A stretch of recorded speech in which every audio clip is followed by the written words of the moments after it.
Thank you for clicking to watch a video about the letter J and the Italian alphabet.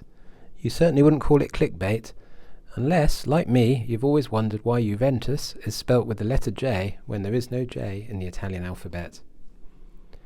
Italian is one of the richest languages in the world, with its extensive vocabulary and musical sounds.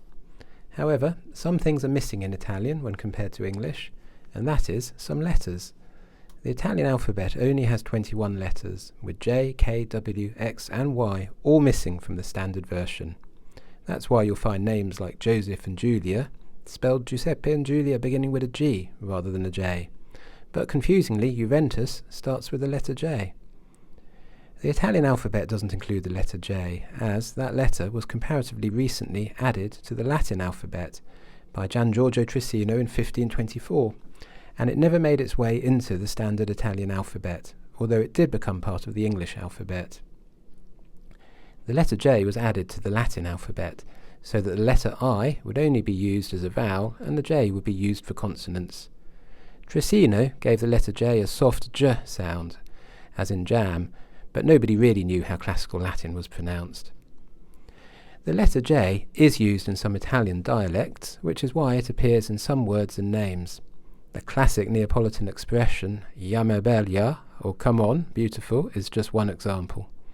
These include proper names of people or places, such as Jacopo, Iannacci, Jesolo, and of course Juventus, which is Latin for youth. The city of Jesolo, for example, has a J, as the name comes from Venetian, the language spoken in the Republic of Venice before the unification of Italy. Juventus was founded as Sports Club Juventus in late 1897, by pupils from the Massimo d'Azeglio Lyceum School in Turin, who shared a passion for football that had only recently been imported from England. The oldest of the founding members was only 17 years old at the time, and since there were pupils at a school which specialised in classics, they looked to Latin for inspiration and the name Juventus.